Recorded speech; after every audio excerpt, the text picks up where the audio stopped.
They tell you never to test the patience of an old man, especially an old man who just got a fraud alert for $12,000 at 11 o'clock at night on the eve of Christmas. I was sitting in my leather armchair, a glass of bourbon sweating in my hand, when my phone lit up with a message from my bank. Unusual activity detected. Cartier, Saks Fifth Avenue. Total $12,045. Reply yes to approve. Any sane man would have called the police.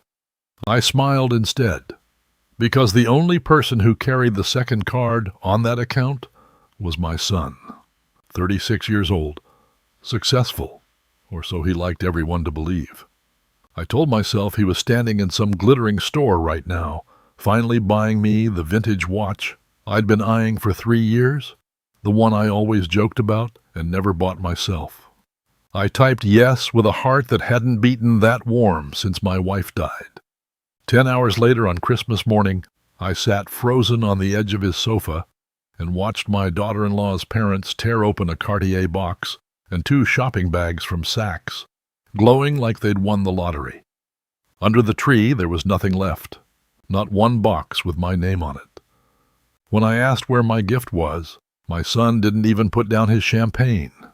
He glanced at me over the rim of the glass and shrugged. I forgot. I've been slammed. I'll make it up to you next year.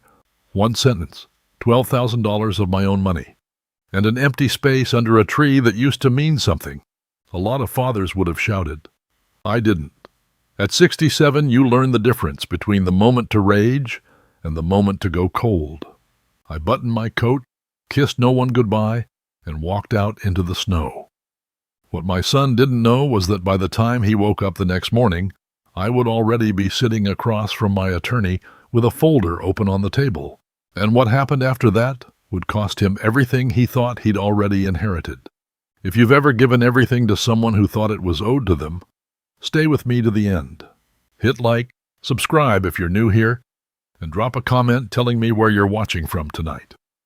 This story is about to get worse before it gets better. My name is Franklin Barrington. I'm 67 years old, a retired architect, and until this past Christmas, I believed I understood my son better than anyone alive. I spent 40 years designing office towers and public libraries, structures meant to outlast me by a century. I built things engineered to last.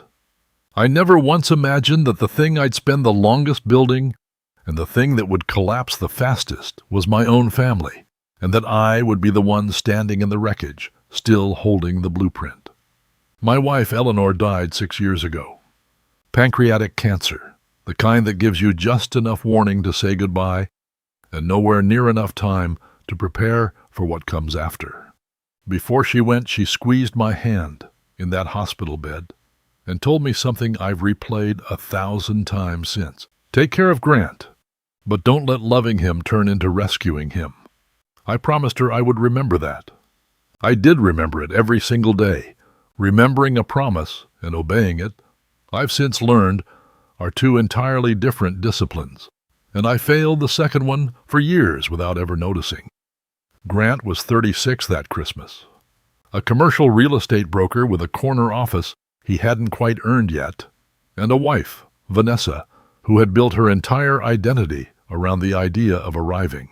Not being wealthy, arriving at wealth publicly, repeatedly, for an audience. Every dinner, every vacation, every carefully staged photo she posted online was engineered to broadcast that they had already made it, even when the numbers sitting quietly in their accounts told a much smaller, much more fragile story. I knew this. I'd known it for years, watching from the outside the way a father watches his son build a house on a foundation he can already see cracking. I chose again and again to say nothing because saying something felt like an accusation, and I was terrified of losing the one child I had left in this world. It was December 23rd, 11 o'clock at night. I was alone in my house, the way I was alone most nights now, sitting in the leather armchair by the fireplace that used to be Eleanor's favorite spot to read on winter evenings. My phone lit up with a fraud alert from the bank. A charge at Cartier, a second charge at Saks Fifth Avenue, combined total $12,045. The bank wanted a single word in reply before it would release the hold on the account. I should explain something about that account first. Nearly a year earlier, Grant had called sounding perfectly reasonable, the way he always did right before asking for something considerable. "Dad, would you mind adding me as an authorized user? Strictly for emergencies, in case something happens while we're traveling with the kids." It sounded practical. It sounded like the request of a responsible adult son thinking ahead, not a man quietly laying the groundwork for something else entirely. I said yes without a second thought. He was my son. Of course, I trusted him completely.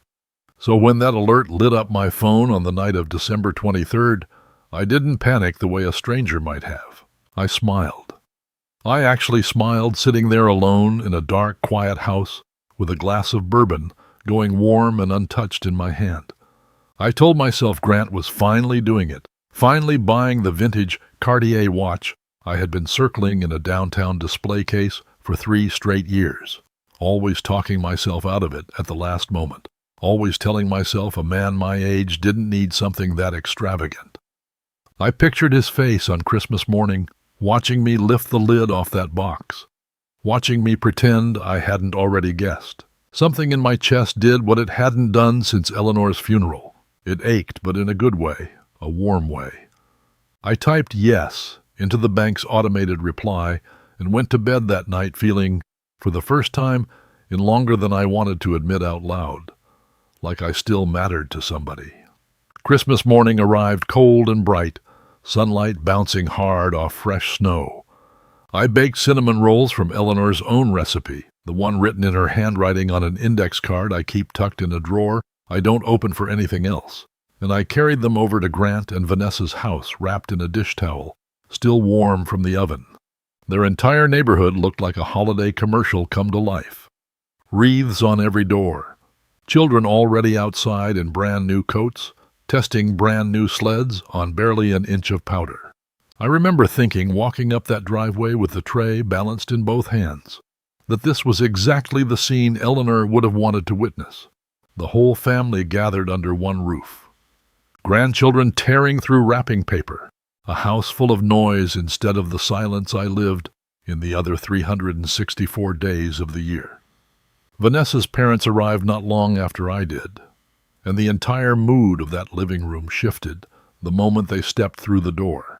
Grant became a different man in front of them, louder, more performative, more eager to command the room. He insisted everyone gather around the tree while his father-in-law tore into a Cartier box. I watched the man's face light up as he lifted out a watch that likely cost more than most people's cars. Then Vanessa's mother opened 2 glossy Saks bags and pulled out a designer handbag she had apparently admired for months, followed by a spa weekend wrapped in gold ribbon and tissue paper. Grant stood behind them, beaming, one hand resting on his father-in-law's shoulder, playing the role of the generous, successful son-in-law for an audience of exactly 2 people who mattered to his image. I sat quietly in the corner armchair through all of it, and for a while I told myself I wasn't jealous, wasn't counting, was simply waiting patiently for my turn like any reasonable grandfather.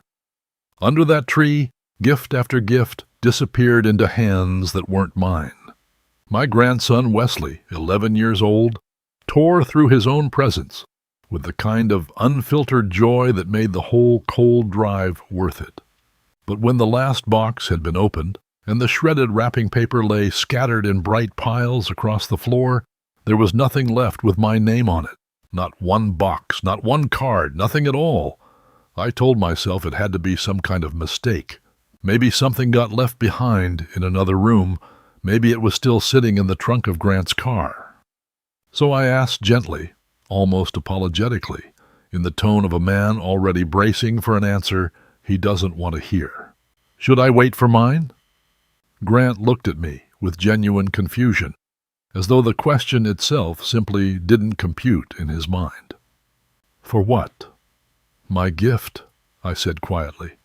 He actually laughed. Not cruelly, not even consciously, which somehow made the whole moment worse instead of better. He glanced down into the champagne flute in his hand and shrugged one shoulder, casual as weather. "Oh, Dad, I completely forgot. I've been absolutely slammed with the Meridian deal. I'll make it up to you next year, I promise." Vanessa let out a small, nervous laugh from across the room, the exact kind people make when they already sense something is wrong, but have quietly decided not to acknowledge it out loud. "We've just been so busy lately," she added, as though that single sentence explained anything at all. Nobody else in that room said a word.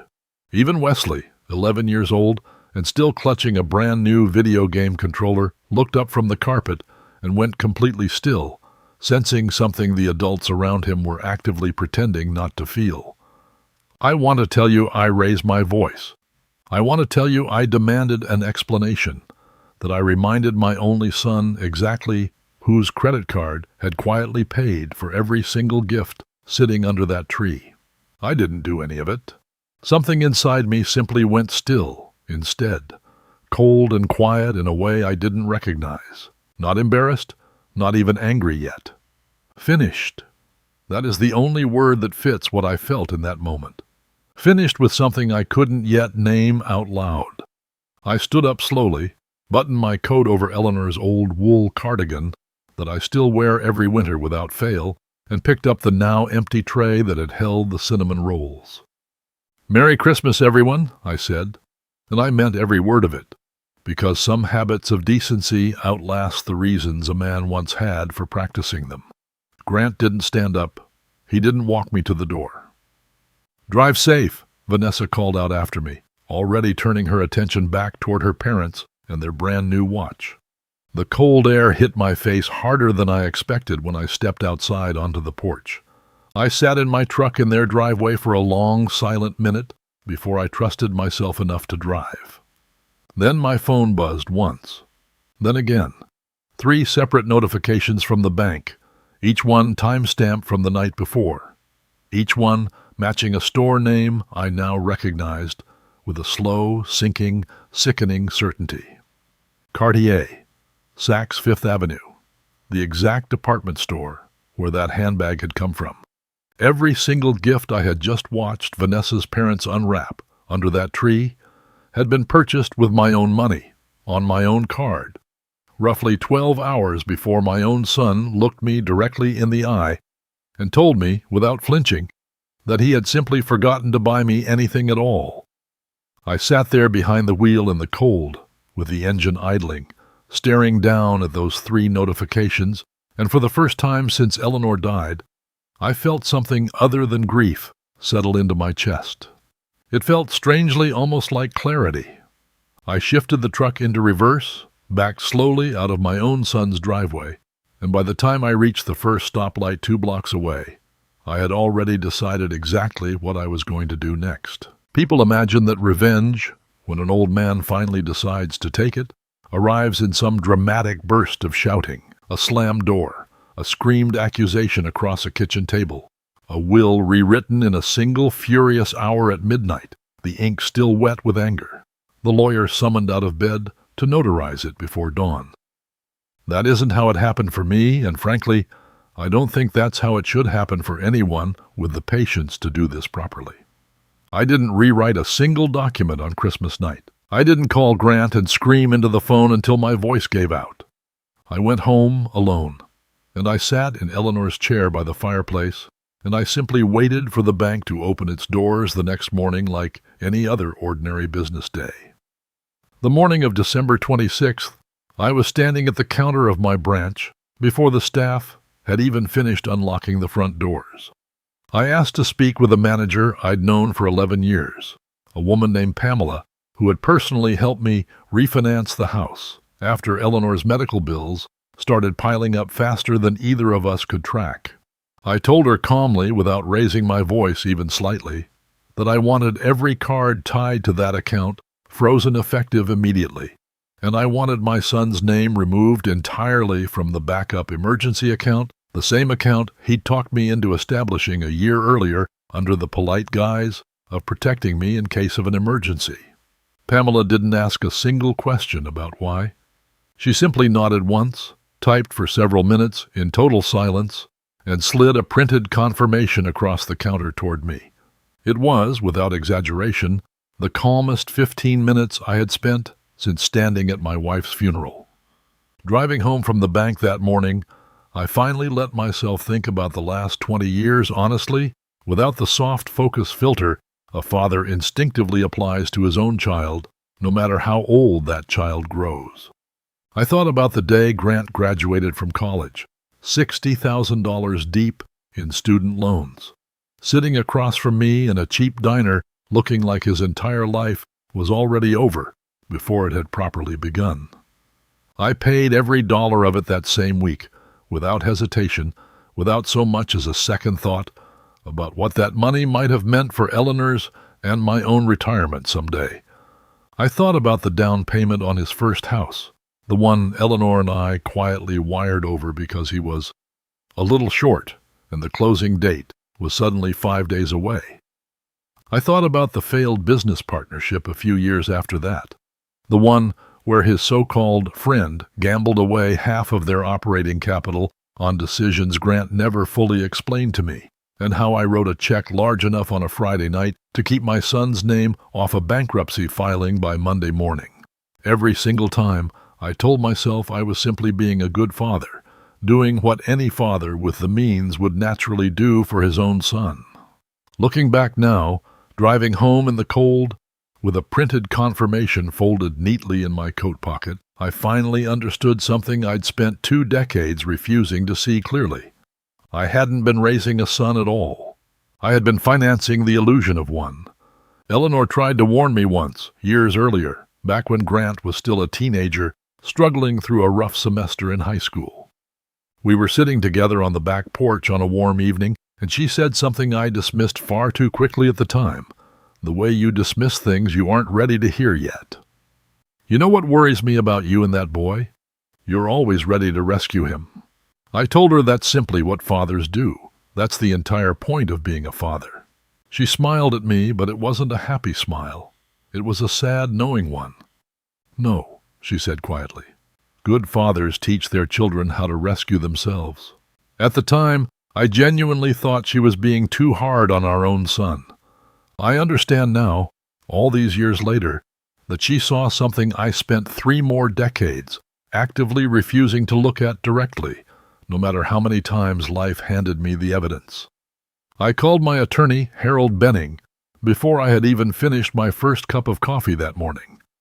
Harold had handled my estate planning for over 20 years, ever since a colleague from my architecture firm first referred me to him back when Grant was still in elementary school. Harold wasn't simply a lawyer to me anymore by that point. He was one of the last people alive who had known Eleanor well enough to miss her, the exact same way I still did, every single day.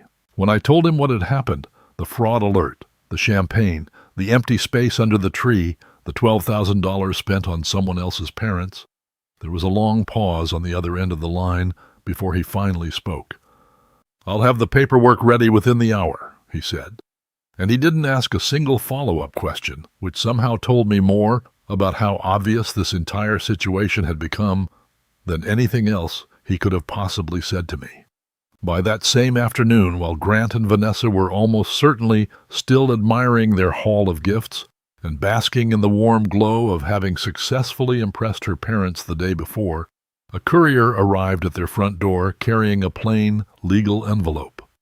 I wasn't there myself to witness it happen, but Harold described the moment to me in careful detail later that week, because Harold, unlike me, has always taken a quiet, procedural satisfaction in watching consequences land exactly where they were aimed.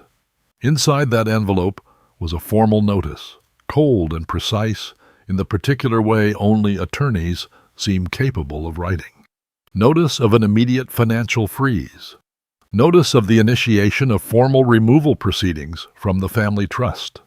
There was no furious phone call from me demanding answers or apologies.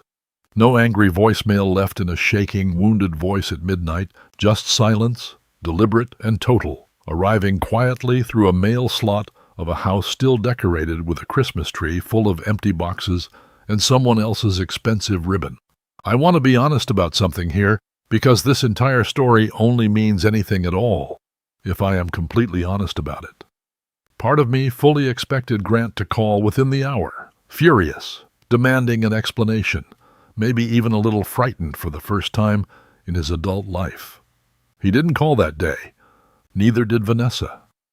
I sat alone in my own quiet living room that evening, the same chair, the same fireplace, the same silence I'd grown far too accustomed to, and I felt something I truly hadn't expected to feel at all. Not satisfaction exactly, though I had braced myself for that. Something closer to grief instead, but a different flavor of it than the grief I had already carried for 6 long years since Eleanor died. This was grief for a version of my son I had apparently invented somewhere in my own head, probably sometime around the day he was born. A version who would have never in 100 years let his own father sit alone beneath an empty Christmas tree in the first place. I thought seriously about calling Harold back that same night and asking him to slow everything down, to give Grant one more chance, one more honest conversation, before anything became permanent and irreversible. I actually picked up the phone once and set it back down again without dialing a single number. Then I thought about that index card sitting in my kitchen drawer, with Eleanor's handwriting still on it, the recipe I had baked that very morning for a family that hadn't managed to say a single genuine word of thanks in return. I thought about her voice on that back porch decades earlier, patient and certain in a way I had never quite managed to be myself. Good fathers teach their children how to rescue themselves. I didn't pick the phone back up again that night. Somewhere inside that quiet house, for the first time in longer than I could honestly remember, I let a consequence simply exist without softening it, without rushing in to fix it before it ever had the chance to do its work properly. It felt unnatural. It felt, if I'm being completely honest, almost cruel. But underneath that discomfort, in a place I hadn't visited in years, it also felt like the first genuinely honest thing I had done as a father since Eleanor passed away, and left me the only adult standing in this family still willing to tell the truth out loud. I had no idea, sitting there alone that night, with the fire slowly dying down to embers, just how quickly the rest of it would unravel, or exactly how far my own son and his wife were about to go in order to try to stop it. What I didn't know, sitting quietly in my house through the last days of December, was that Grant had already committed himself to something far bigger than a single forgotten Christmas gift. He was in the final stages of closing on a commercial office building downtown, a deal worth several $1 million, one he had been bragging about at every family dinner for the better part of the last year. What almost nobody outside his lender's office understood, not even Vanessa's own parents, was that Grant didn't actually possess the capital required to close it, not remotely close.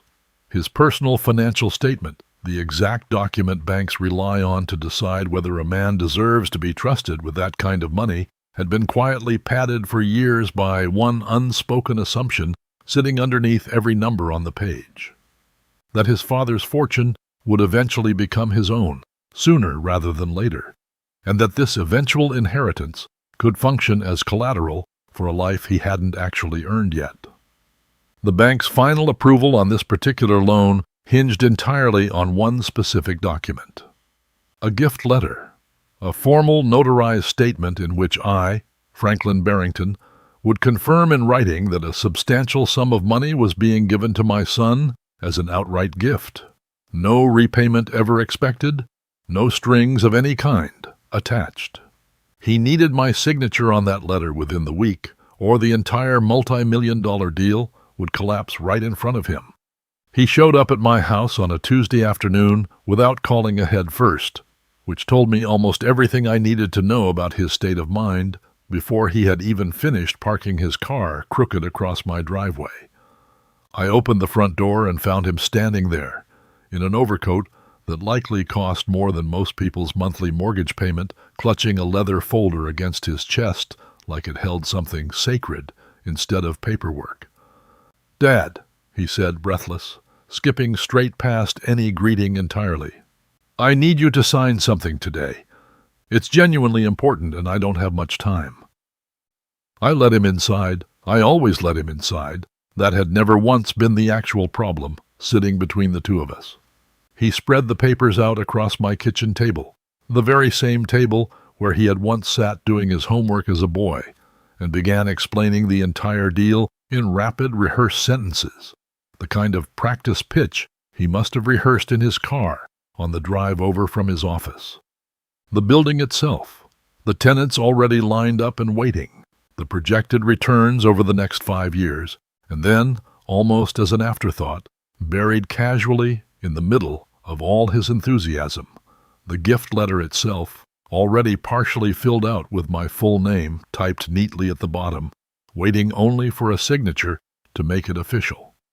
I picked up the page and read it slowly, twice through, while Grant stood across the table watching me with an expression I recognized instantly, because I had seen that exact same expression on his face at 9 years old, at 19, and again at 29. Total, unquestioning confidence that I would simply say yes, the way I always had. Not hope, exactly. Not even really a request. An assumption baked so deep into his understanding of our entire relationship that it had apparently never once occurred to him I might respond any other way at all. I thought about the Cartier box glowing under his tree. I thought about the champagne glass he never once lowered, while calmly telling me he'd simply forgotten his own father existed on Christmas morning. I thought about 20 straight years of checks written without hesitation, without complaint, without a single string ever attached to any of them, and how not one of those checks had ever managed to teach the man standing across from me the actual meaning of the word enough. I picked the letter back up off the table, and for the first time in 36 years as his father, I tore it cleanly in half. I didn't raise my voice even slightly. I simply set both halves down on the table between us, side by side, deliberately, the exact way I used to lay out architectural drawings for a client who needed to understand precisely why a particular design would never work. No, I said. Just that single word, the same word I had typed into my phone on a very different night just days earlier, except this time it meant the complete opposite thing entirely. Grant stared down at the torn paper for a long, silent moment, and I watched something visibly shift behind his eyes, some structure he had been quietly relying on for years finally giving way beneath his feet in real time. "You're serious," he said, and it genuinely wasn't a question anymore. "Dad, if I don't get this signed by Friday morning, the whole deal falls apart completely.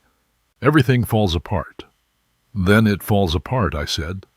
And I meant every word of it, though saying those 4 words out loud cost me something I couldn't fully put a name to at the time, sitting there in my own kitchen. He left without saying another word, without even slamming the door on his way out, which somehow felt considerably worse than if he had. I stood alone in my kitchen for a long time afterward, staring down at the 2 torn halves of a document that represented, more clearly than anything else ever could have, exactly what our relationship had quietly become over the last 2 decades.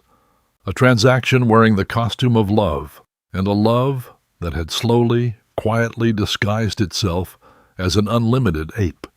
The consequences arrived faster than even I expected. Within days, the commercial deal Grant had been bragging about for the better part of a year evaporated completely. His financing partners walked away the moment his personal statement no longer held up under any real scrutiny. The tenants he had already lined up took their business elsewhere, without a second thought. Whatever image Grant had spent years carefully constructing, the successful broker, the man who always closes, the son who supposedly never needed his father's help, cracked wide open within a matter of days, and everyone in his professional circle could see straight through the wreckage of it. Vanessa, for her part, didn't handle the collapse quietly at all. Within a week, she had taken to social media, posting long, carefully worded messages about family, about aging parents, about how some people apparently change as they get older, and all you can do is pray for them. She never once used my name directly, but anyone who actually knew our family, understood exactly who she meant by it. In one post, she wrote about feeling heartbroken, watching a once generous man turn controlling and paranoid, seemingly overnight.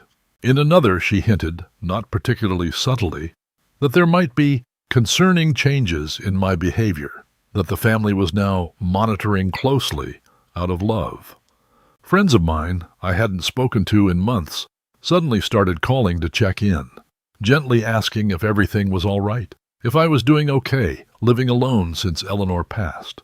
I understood immediately what Vanessa was doing here, even if she hadn't yet fully realized the actual shape of it herself. She was quietly building a narrative, not for me, for anyone who might one day need convincing that an old man's judgment could no longer be trusted with his own money. I didn't respond to any of it publicly. I didn't post a single word defending myself online, didn't call a single family member to correct the record on my own behalf. Instead, I called Harold Benning and asked him one very specific question. If someone wanted to legally challenge my competency, I said, what would that actually require them to prove?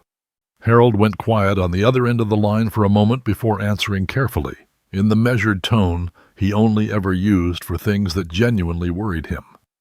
Documentation, medical evaluations, a visible pattern of concerning behavior a judge could reasonably point to in a courtroom. Then he asked me directly, without dancing around it, Franklin, is there a specific reason you're asking me this right now? I told him about Vanessa's posts. I told him about the tone in Grant's voice on that Tuesday afternoon, the disbelief that had visibly curdled by the time he reached his car into something that looked a great deal more like calculation. Harold went quiet again, longer this time than before. I think, he finally said, we should schedule you for a full cognitive evaluation soon, just to have it properly on record before anything else happens. At the time, I honestly thought he was simply being cautious, maybe even a little paranoid on my behalf. I had absolutely no idea how right he was about to turn out to be, or how close my own son and his wife were already standing to a decision that would very nearly cost them everything they had left in this world. It was a Tuesday night in the middle of January, bitterly cold, the kind of cold that makes the pipes in an old house tick and groan long after midnight. I was already in bed, half asleep, when I heard a car pull into my driveway, headlights sweeping briefly across my bedroom ceiling before cutting off entirely. I sat up fast, my heart pounding, half expecting Grant standing on my porch, half expecting something considerably worse. Instead, through the gap in the curtains, I watched a rideshare car idle quietly at the curb, and out of the back seat climbed my grandson, Wesley, 11 years old, wearing a coat that clearly wasn't nearly warm enough for a January night in this part of the country, clutching a backpack against his chest like it was some kind of shield. I got downstairs and had the front door open before he had even reached the porch steps. Wesley, what on earth are you doing here, this late, by yourself? Does your mother even know you left the house? He shook his head slowly, and I could see immediately that he had been crying, his cheeks raw and red from both the cold and from wiping repeatedly at his own eyes during the ride over. I used my allowance, he said, breathless, holding up his phone toward me like proof of a crime he had committed entirely on purpose and wasn't the least bit sorry for. I called the car myself. I know I'm not supposed to use it without asking, but Grandpa, I had to come. I couldn't wait until the weekend. I brought him inside out of the cold, sat him down at the same kitchen table where his own father had torn our relationship apart just a few weeks earlier without ever fully realizing what he'd done, and I wrapped him snugly in the old throw blanket Eleanor used to keep folded neatly over the back of the couch. He reached into his backpack and pulled out something wrapped clumsily in newspaper, taped haphazardly at every corner in the way only a child wraps something they built entirely with their own two hands. Inside was a small wooden birdhouse, painted unevenly in 3 different shades of blue, my own initials carved crookedly into the base of it. I made it in art class, he said quietly, not quite looking directly at me. "I wanted you to have a real Christmas present.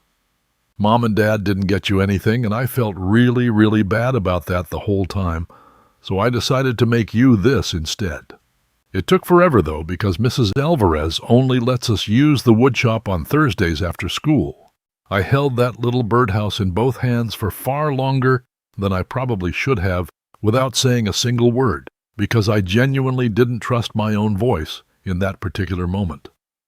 "Thank you," I finally managed to say. "This is honestly the best gift anyone has given me in years, Wesley. I mean that." He smiled just barely, and then his expression changed all at once, the exact way a child's face shifts right before they say something they already know they probably shouldn't say out loud. "Grandpa, can I tell you something? You have to promise me you won't get mad." "I promise you I won't." He looked down at his own hands folded on the table in front of him. "Dad's been telling people you're getting forgetful, like really forgetful, all the time now. I heard him on the phone with Uncle Pete last week, telling him you don't remember things right anymore, and that you've been kind of confused a lot lately." He didn't know I was listening from the hallway. I felt something cold settle deep into my stomach, colder even than the January air still clinging stubbornly to Wesley's coat sleeves. "Did your father say why he was telling people that about me?" Wesley shrugged, 11 years old, and clearly aware, on some quiet, instinctive level, that he had just handed me something important without fully understanding the weight of it himself. "I don't know, Grandpa. He just kept saying it over and over to different people on the phone. Mom does it too sometimes when she's talking to her friends."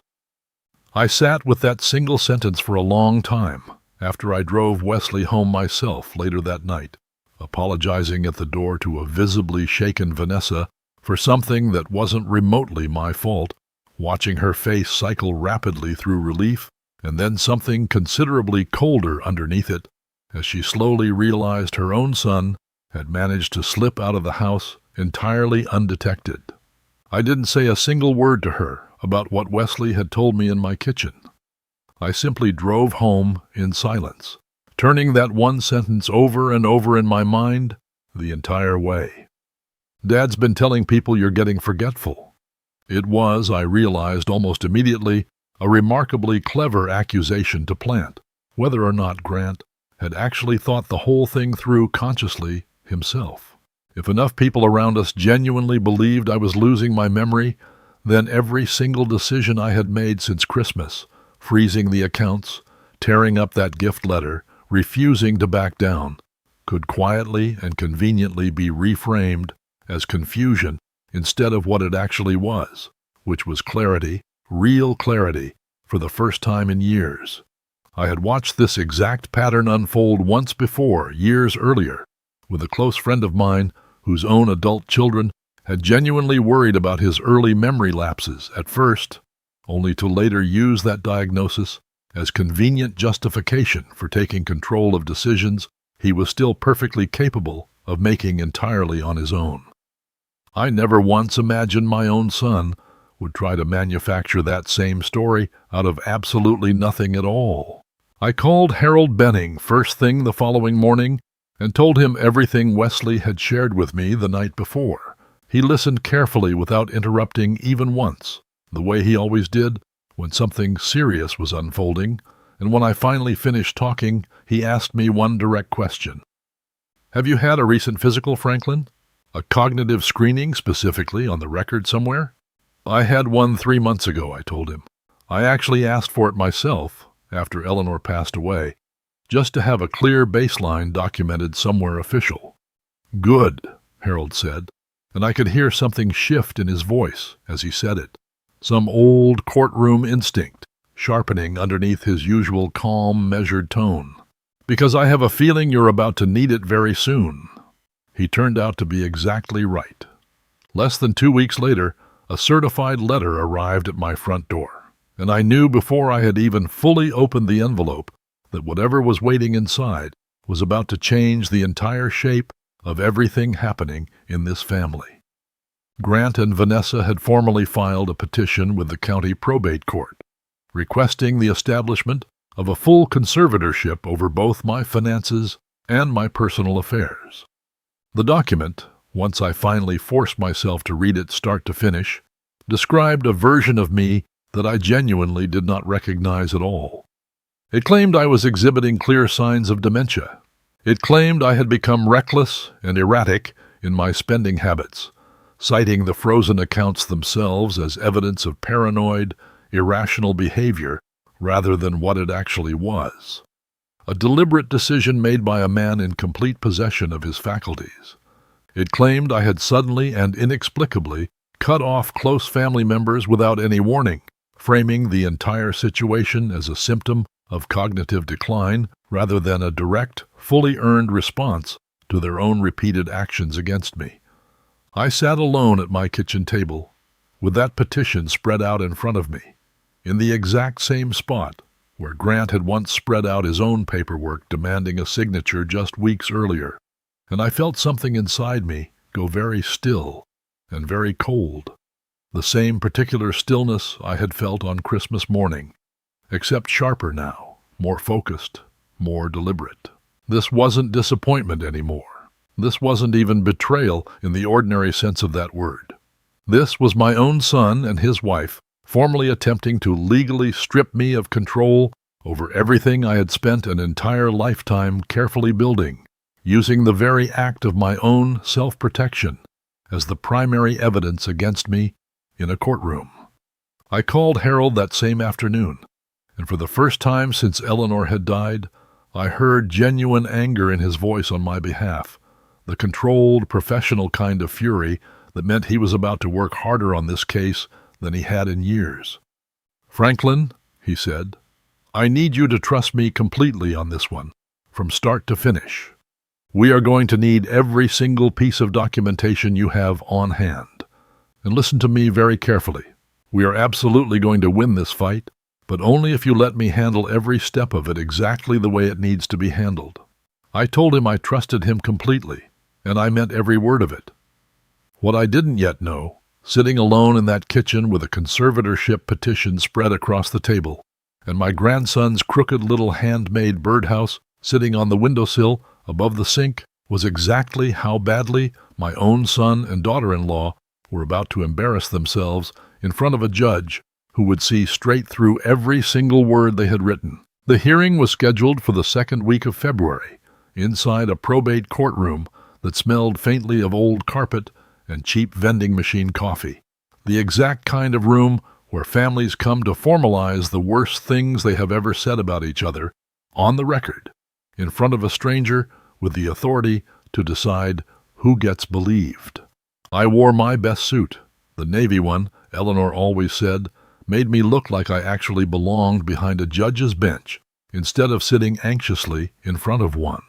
Harold sat beside me with a leather case thick enough that I genuinely wondered, walking through the courthouse doors that morning, whether he had somehow over-prepared for a hearing this size. I would learn within the hour that there was no such thing as over-prepared, not against what Grant and his attorney had apparently spent weeks planning to bring into that room. Grant arrived wearing a suit of his own, tailored, expensive, the kind of outfit a man chooses when he wants a judge to see success instead of desperation sitting right underneath it. Vanessa sat beside him dressed in muted, tasteful gray, her hands folded neatly in her lap, like a woman quietly rehearsing a grief she hadn't actually earned yet. Their attorney, a sharp, confident man named Reginald Doyle, stood the moment the hearing opened and delivered an opening statement so smooth it almost sounded rehearsed for an entirely different case, one where the elderly father in question genuinely needed saving from himself. Doyle painted a picture, slowly and deliberately, of devastated, dutiful adult children watching their father's mind slip away in real time, helpless to stop it. He described with genuine theatrical sorrow woven into every sentence how I had, abruptly and without warning, severed ties with my own son and grandchildren over the holiday season, freezing shared accounts, refusing basic financial requests, exhibiting what he called a marked and troubling departure from decades of established generosity and stability. He suggested, gently but unmistakably, that a man who had spent an entire lifetime supporting his family financially without hesitation, only to suddenly and violently cut them off in a matter of days, was a man exhibiting a textbook pattern consistent with early-stage cognitive decline. Grant, when finally called to speak, dabbed at his eyes with a handkerchief. I was fairly certain he had purchased that very morning specifically for this performance, and told the judge, in a voice thick with rehearsed anguish, that watching his father change so drastically had been the single most painful experience of his entire adult life. Vanessa cried on cue beside him, precisely when Doyle needed her tears to land for maximum effect. I sat there, listening to my own son describe me as an unrecognizable stranger to a room full of complete strangers, and I felt that same cold, familiar stillness settle over me that I had first felt on Christmas morning, watching him shrug casually over a champagne glass. I didn't interrupt a single word of it. I didn't need to. Harold had told me weeks earlier, sitting in his office going over strategy, exactly how this particular moment would unfold, and exactly how little any of it would matter by the time he was finally finished with his own presentation.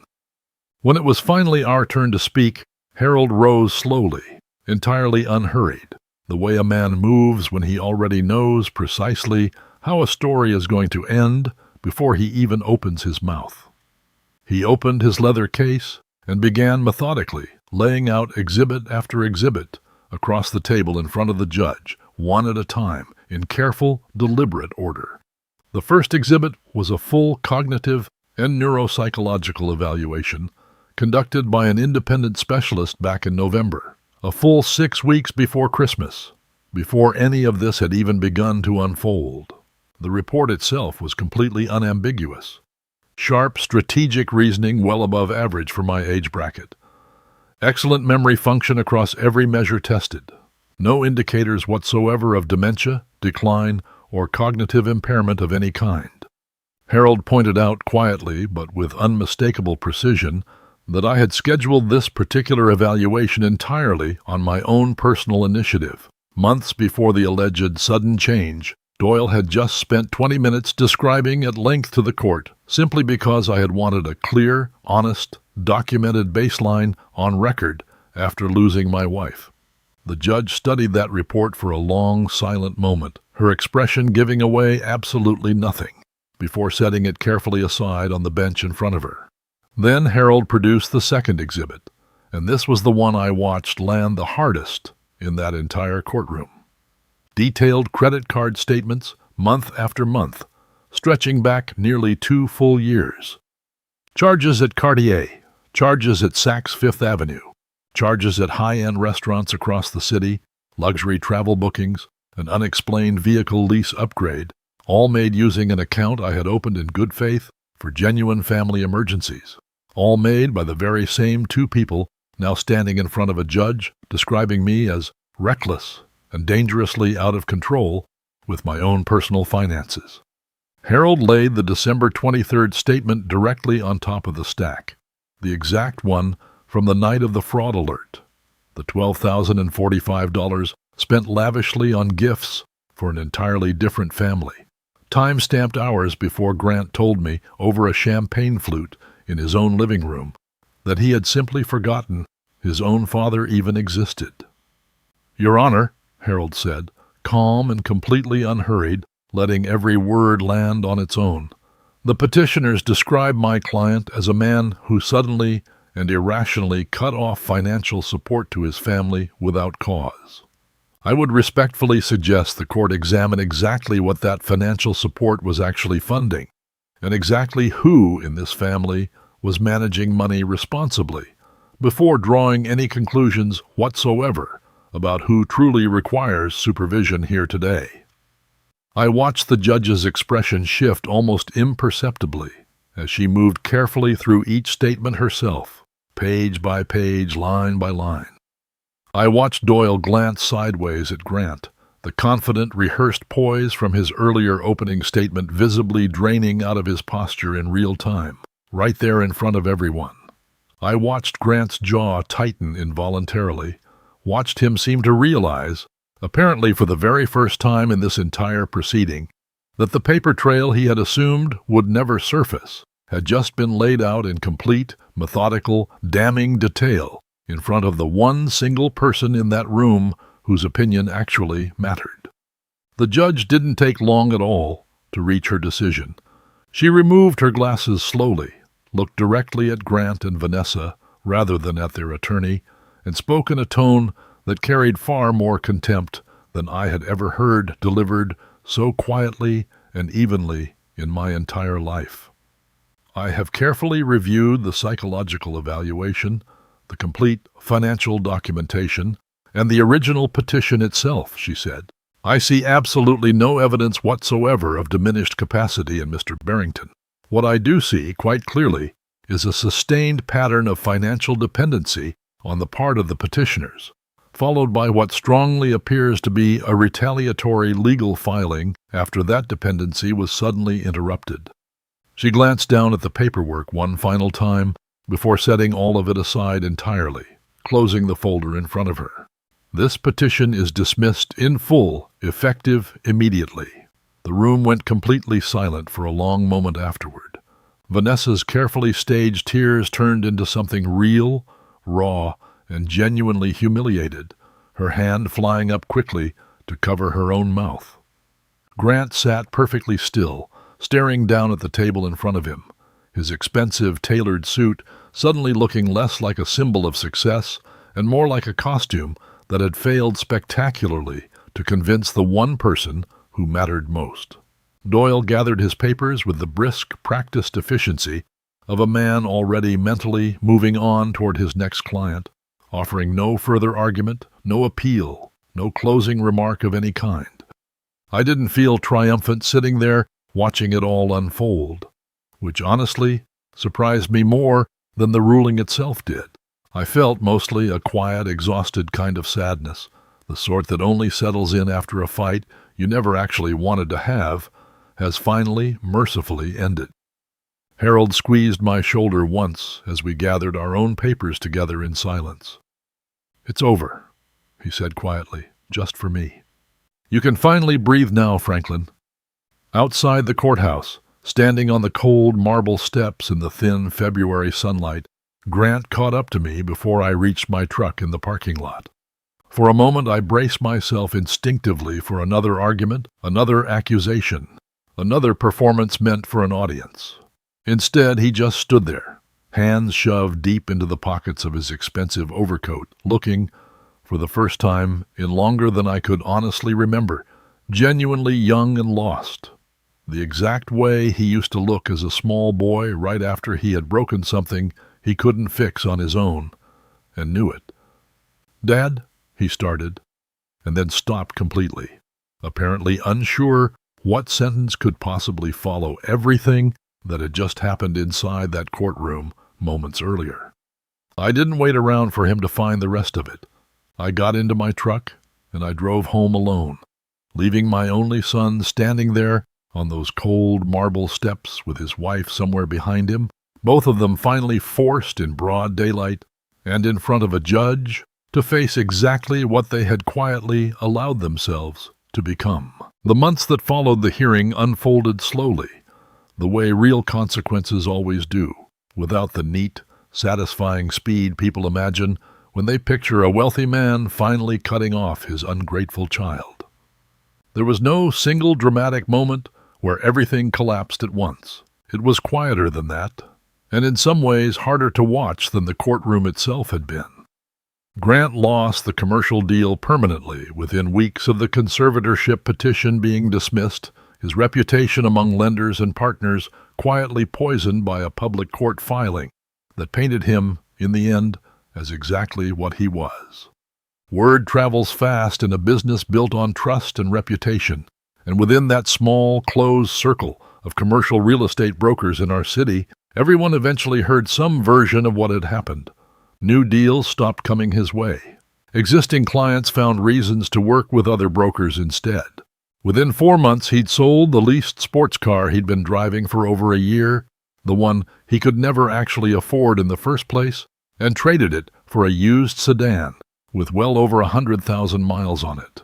Within 6 months, he and Vanessa sold the beautiful 4-bedroom house I used to visit every Christmas and moved into a modest 2-bedroom rental across town, the kind of place neither of them would have looked twice at a year earlier.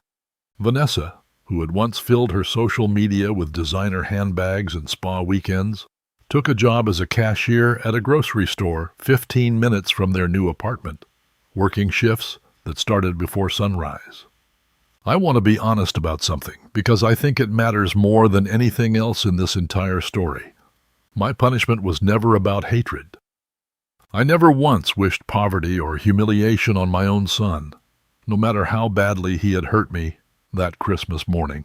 What I wanted, what I finally understood I needed to do after decades of doing the opposite, was to stop being the incubator that let him avoid the actual cost of being a grown man in the world.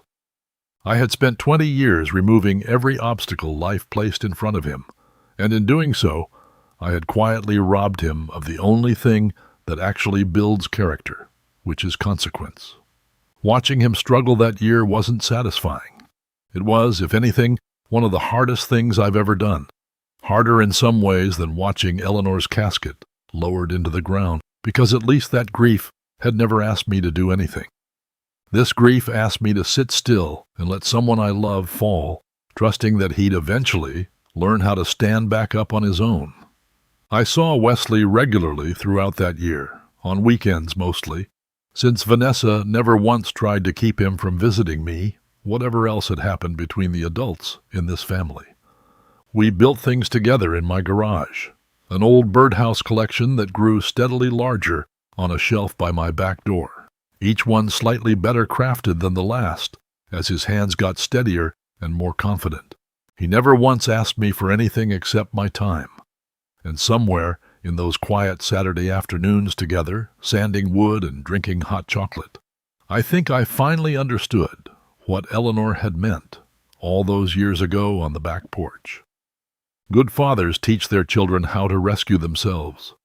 I had failed to teach Grant that lesson for 36 years. I was determined, however late it came, not to fail Wesley the same way. It was nearly a full year later, in the cold, gray stretch of a Friday evening in January, when Grant showed up at my door alone. No Vanessa waiting in the car, no folder of paperwork clutched against his chest, no rehearsed pitch ready to go. Just my son standing on my porch in a plain work jacket I didn't recognize, his hands rough and calloused, in a way they had never been before, holding a plain white envelope. "Dad," he said quietly, "can we talk?" I stepped aside and let him in, the same way I always had, because that had never once been the actual problem between us. I made coffee out of old habit, reaching automatically for 2 mugs instead of 1, the way Eleanor always insisted difficult conversation deserved fresh coffee, no matter what hour they happened. He sat down at the kitchen table, in the exact same chair where he'd once demanded I sign away money I hadn't offered, and he slid the envelope across to me. Inside was a cashier's check, the exact amount that had been charged to my card that December night over a year earlier, down to the last dollar. "I sold my boat," he said before I could even ask, "and the motorcycle. I've been doing consulting work on weekends for the last 8 months, saving every dollar of it toward this." He looked down at his own hands, at the calluses that hadn't been there a year before. "I should have done this a long time ago, Dad. I know that now." I folded the envelope closed without counting the check, because the money had genuinely stopped being the point somewhere along the way. "I'm glad you did," I told him, "but I think you know this isn't really about the money anymore, for either of us." He nodded slowly, and for the first time in longer than I could remember, he looked directly at me instead of past me. "I know," he said. "I owe you the truth. More than I owe you this check." He told me, in a voice stripped of every bit of performance I'd grown used to hearing from him, how he'd spent months adding up everything I'd ever quietly given him, the student loans, the down payment, the failed business, the daycare, all of it laid end to end, for the first time in his life, instead of remembered separately, conveniently, one small favor at a time. "I never added it up before," he said, "not once. And when I finally did, I couldn't believe how much you'd actually done for me, and how little I'd ever thanked you for any of it." We talked for a long time that evening, longer than we had in years, about Eleanor, about the kind of father I'd tried and often failed to be, about the kind of father he genuinely wanted to become for Wesley, now that he understood what the word actually required. He didn't ask me to restore anything. He didn't mention the trust once, not even in passing, and I noticed that omission more than I noticed almost anything else he said that night. It took several more months of watching, quietly and carefully, before I finally called Harold and told him I wanted to make one more change to the trust. Grant had kept working. Vanessa had stayed at her job, even after their finances stabilized enough that she technically no longer needed it, telling me once, almost sheepishly, that she'd started to genuinely like the independence of earning something entirely her own. Neither of them had asked me for a single dollar in over a year, not once. Not even during a rough month when their car needed an unexpected repair they clearly struggled to afford. "Why now?" Harold asked me, the same question he'd asked when I first removed Grant from the trust 13 months earlier. "Because he's changed," I told him. "Not for a week, not for a season, for an entire year without me watching over his shoulder the whole time. We didn't restore things the way they had been before.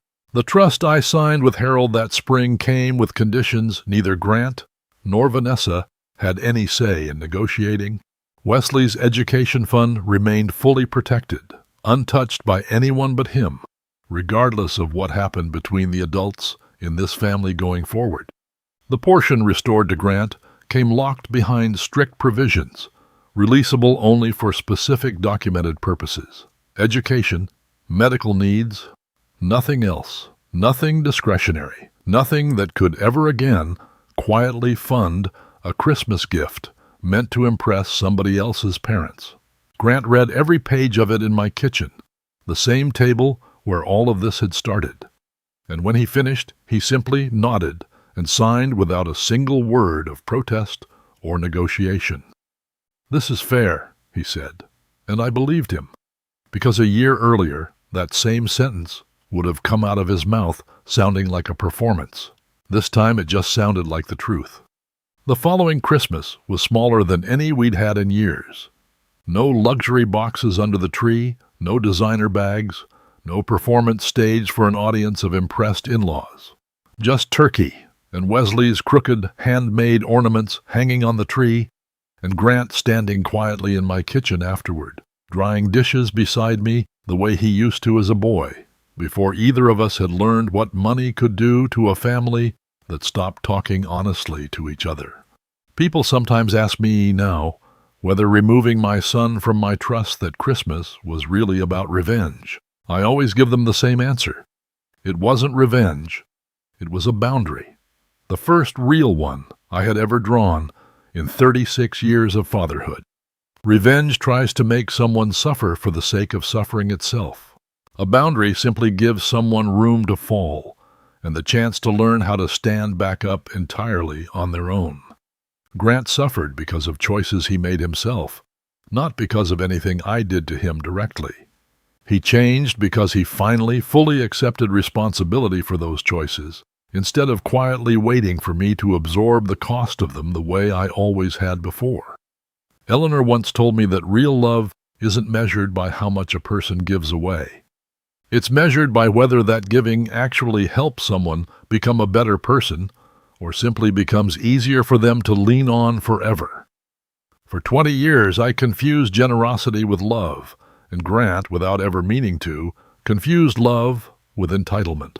It took one empty space under a Christmas tree, and everything that followed it, for both of us to finally understand the difference between the two.